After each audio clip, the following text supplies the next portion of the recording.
Hello everyone, it's Twintuitive717. I'm back with another video. I just want to take a moment to thank each and every one of you for your support on the channel, for subscribing, liking, and sharing your comments. If you haven't subscribed to the channel, I very much invite you to do so now. Give the video a thumbs up if you're enjoying the content, and I very much look forward to connecting with all of you and sharing this kind of information. Specifically about twin flames in general, and even just the spiritual journey that we're all on. Because what you'll come to find is the twin flame journey is much associated with the ascension path. And so a lot of us are developing spiritual gifts because really that's what the twin flame journey is all about.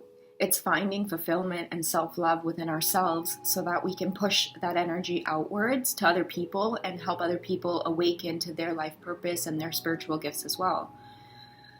So I just find that there's a lot of questions in the community about how to open up to your spiritual gifts while juggling the twin flame journey, or how that might trigger you to open up to spiritual gifts. So I wanted to focus a little bit on twin flames here who are in no contact, or maybe you were in contact here and there and then it's just been complete separation in the physical aspect of things.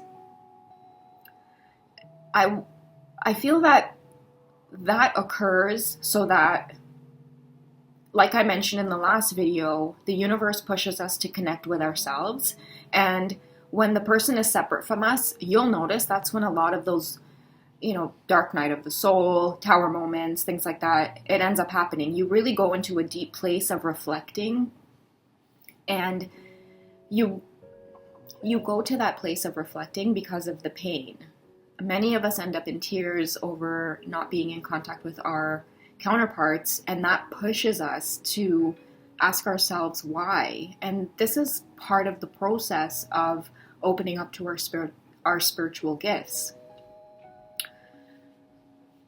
So what happens is when we're in phases of emotional purging, so let's say you have pain or heartache right now from being separate from your counterpart. You've reached out multiple times, there's been no reply, there's been no response, and you're just sort of feeling this energy of being stuck in that space of not being able to move forward with your own life while observing or watching your twin move forward with theirs. And this energy that you're feeling is what needs addressing. This is where we have to stop right in our tracks and drop the focus on our twin flame. And when I say drop the focus, many people associate this with detaching or letting go, and it just scares you because you wonder, why would I have to let go, or why would I have to detach away from someone that I feel such a close connection with? And the reason being is because you've got work to do. You've got spiritual gifts to develop. You've been given a key piece of information by the universe, which is your twin flame. And now there's a bump in the road. What do we do with that bump is what the work is all about. That's what the inner work really means. Time and time again, we hear inner work.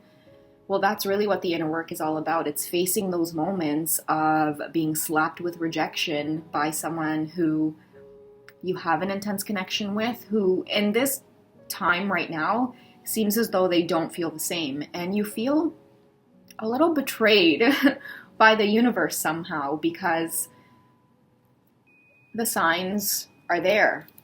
The feelings are there. The connection is very, very real to you. And for many of us, when we experience this love on such an intense level and it's not reciprocated by our twin, we go into such a dark place. And the reason we have to go into this place is because we have to understand why it is we're feeling the rejection. And for me personally, I had to dig up a whole bunch of things from myself that, really all this time on the twin flame journey, I ran away from, because I didn't think it was about me. I thought it was about my twin flame. I thought it was about connecting with this other person. I had stuff coming up for me, sure. But I didn't want to face it. I just kept ignoring it. And the more I ignored it, it kind of seems like the worse our interactions got with each other. And I feel as though that was happening because the universe and also my twin flame's higher self kept trying to signal me that I really had to go this on my own and accept what had been shown, which was the twin flame connection with him or her, you know, in your case. But I had to accept this truth as my own. And once I accepted this truth, I started trusting. I started trusting the universe. And that's when gifts started coming, right? I detached, I let go. It didn't mean that I was dismissing this experience. I very much had this experience. It was accepting that, in fact, this experience was very, very real to me. And despite trying to prove it to anybody else, that wasn't the point. The point was to accept the connection and be open to receiving good things happening to me. And what I want all of you to understand is if you're really in that place of no contact with your twin flame and it's hurting you, you turn that pain right around into triumph, because this space is teaching you to connect with yourself and it will transform you into a badass. Really and truly. Because the minute you can stand up to your twin flame or this love that you're feeling but is not matching up to what it is you're experiencing in the fifth dimensional world, it's your job to, in the 3D world, to say, hey, 1 + 1 is 2, and this really does not equal 2. If you're experiencing turmoil with your twin and they're not reciprocating the energy that you want or feel, then it's our job to move forward and align ourselves with the things that do make us happy. Because what we do for our twin flames. We no longer need validation from them because we've gotten the validation from the most important person, ourselves. We've seen what we've seen in our reality. And there's nothing that can change that. There's no turning back. And so, with that being said, I just wanted to explore some of the cards a little bit. I've got some guidance cards here, the Goddess deck, the Life Purpose deck, and just to shed some light on what messages need to come forward for those of us who are needing to hear that message of acceptance, regardless of what's going on and regardless of the pain you feel. We're not going to stay in that space because we're not meant to. It's our birthright to experience peace and happiness. So if your twin flame journey is causing you pain right now, you're a badass. That pain is going to feel so good after you're done confronting why it's there. And don't be afraid to go to those places. Don't be ashamed of the experiences you've had. Knowledge is power. Experience is power. Your life is valuable. The fact that you came to Earth to experience a very difficult planet in the universe says a lot about your soul. So pat yourself on the back. You're blessed with this twin flame journey. It's all about handling it with grace and moving forward and seeing the bigger picture. So if you're separate from your twin and you're like, what the hell is next? Just flow with it. Go with it. Go with the flow. Whatever it is you're wanting to do at this time. Many of you feel stuck because you don't want to explore romantic relationships with other people. You are afraid to move to other places. You're afraid to accept new jobs because in the 3D you feel like it's pulling you away from your twin. When really and truly, the more you live in your truth and do things and feel brave and fearless about it, your twin will meet you wherever it is you're at. This connection will surprise you, and you have to trust that. Okay, so right away I've got the healer card here. So for any of you who are in the medical professional, just because I see the surgeon's mask there as well. And I also see angel wings. So for me, the healer really does represent any gifts that you have within you that heal other people. I mean, it could be the fact that you can work in the medical professional and heal the body, yes, but you also have a keen understanding of others' emotions and feelings.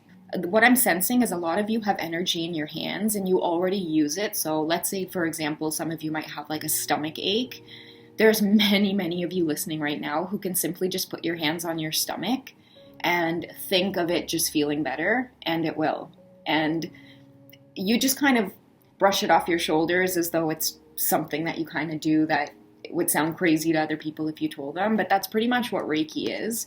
And it's a sign to learn a little bit more about maybe the symbols associated with Reiki, or creating your own symbols in some of your situations, or simply just exploring energy in the body and how it is we can use our minds and our thoughts to heal other people around us as well, right? Good thoughts. We use good thoughts to heal. I'll just pull one more here, author. So many of you heal also with your words. You're meant to use a lot of your gifts with writing to share with other people what you have learned throughout your life experience. Some of you think that sharing your experiences requires a lot of academic background, when in today's day and age with technology and the way it's advanced, many of us are starting to learn that our academics are many thousands of years that we've spent in the galaxies and the cosmos. Knowledge is experience. And many of you are channelers and you're healers. Ask Archangel Jophiel to assist you when it comes to your creativity, because I see the angel there as well overlooking. Let's say you loved expressing yourself in a dream journal. You just love writing, whether it's poetry, spoken word. Keep track of it and write it down, but before you start writing, it's a great idea just to reach out to Archangel Jophiel or any of the archangels that you feel most connected to, and ask that they help you be a free channel for all of the highest good to come through you, so that you can share what it is you know in order to assist other people here with their ascension as well. And believe me, you will be assisted. Many of you listening to me right now, you have those unique and special gifts. And you're sometimes hesitant about sharing it because you're not sure how others will perceive it. But when you start taking courageous steps to share who you are, your soul family will be attracted to you. So people out there will support you. So don't worry about the naysayers. There are very few of them out there. Very few of the naysayers out there. You might find like one or two, but I find their purpose is to really challenge you, right? It's to really make you get back up, dust your knees and elbows off, and get back in there. So with that being said, I'll just go with the goddess deck here. So I've got Nematona, Sacred Space. And it's funny that this comes up because I've been learning a lot about feng shui and the way I position my desk, towards a door or a window or just an openness of a space when I connect or try to bring in clear channels of information. And this might be a message for some of you out there who really at this time, if there's a lot happening within your heart and it feels heavy, take some time out and create a space for yourself where you feel good, whether it's your bedroom or your living room. And what you can actually do is kind of take a good look at the space and revamp it a little bit. Put colors in there that make you feel safe and comfortable. If there's furniture or ornaments or any kind of decoration that feels outdated in some way and you've kind of just meant to get around to moving things around, but you have somehow forgotten, or again, with this journey, it can sometimes take us away from our physical reality of things a little bit. And so what you could do to take back that energy and feel good in your space again is choose one area of your home and make it completely sacred, where you can go and meditate and relax and know that it's completely focused on you.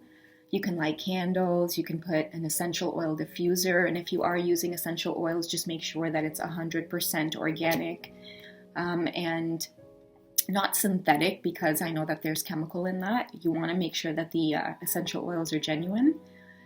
You can keep crystals around if you connect with crystals, but mainly what you want to do is feel good there and feel safe there. You can have a nice bath and just kick your feet up once in a while. And some of you who enjoy meditating or maybe have wanted to try meditating but have not really figured out a way to cut out the mind chatter, sit down in that beautiful sacred space that you've created so that this goddess energy can invite herself in to keep you focused. She'll keep you focused and feeling good, and she'll give you little bits of bursts of inspiration. When you go out, she might shine something beautiful in your eye at the store that would be a perfect fit for your space. She can often bring in a lot of bursts of energy around your own body, because our own body can be our own temple too, right? So some of you might get the urge to start creating new habits. Maybe you don't wear perfume, but you might spray a little on at night just to feel good once in a while. Do something different. Wear some nice silky pajamas. Do things that really make you feel nurtured and good, because creating that safe space will allow you to connect with that feminine energy and feel divine. The more you connect with that feminine energy within you, you feel very, very empowered to face the masculine. And in whatever way, shape, or form that they come at you. Because remember, we're meant to trigger their healing too. So that's why we both can't seem to get away from each other, right? We are both meant to trigger each other for healing. So the more you're able to connect with your divine feminine energy by really tuning into a lot of your own spiritual gifts whenever separation occurs, when you and your twin flame do connect, there's just so much spiritual growth behind what it is you've been doing with your own energy. There's very little space left for you two to have conflict.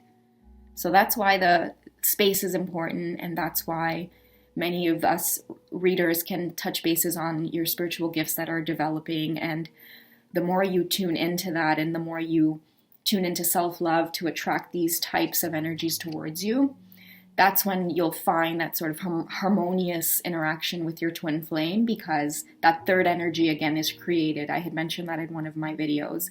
That third energy of really being a beacon of light to the world, to be of service to others, and to continuously spread the energy that you and your twin flame are providing to each other, is mainly what that purpose is for, and why the separation happens is to wake us up to that very idea. Okay, so I hope this video finds you all well. I will speak to you in the next one. Take care, guys.